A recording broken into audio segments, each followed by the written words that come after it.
हरिओम प्रणाम। चलतु आज कि आपणकर मन को नहीं बहुत भल करवा।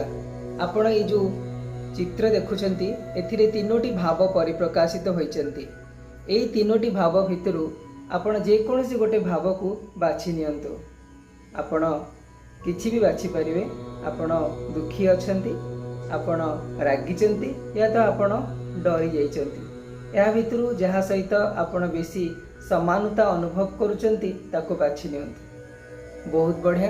जेहेतु एबे आपण बाछि सारिले एबे आखि को टिके समय पे बंद कर दियंतु। बंद कला परे से भाव को संपूर्ण रूपे अनुभव करंतु। शेष थर पई आपण से भाव को केबे अनुभव करथिले, सेतबेले आपण को किपरि लागुथला, वर्तमान ठीक सेही भली अनुभव करबा को प्रयास करंतु।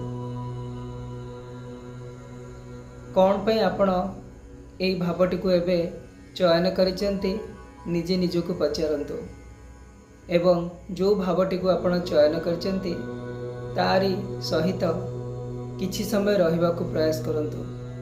केमिति लागुची आपण को? बहुत बढ़िया। एबे धीरे धीरे आखि को खोली दियंतु। आपण को भितरे विभिन्न भाव प्रवणता लुचिकी रही जाई थाए, ताको दबांतु नहीं। प्रत्येकटी भाव प्रवणता को आपण निजे सम्मुखीन हुंतु। निजे ताकू जानिबा को चेष्टा करंतु। कौन पे आसीछि, तार कारण कौन, निजको पचारंतु। हेले आपण को भितरे ए भाव कोनोसी प्रतिक्रिया आ आगु को सृष्टि करि परिबो नाही। तो को भावटी आपण चयन करथिले निश्चिंत कमेंट करिवे। निजर जत्न नियंतु।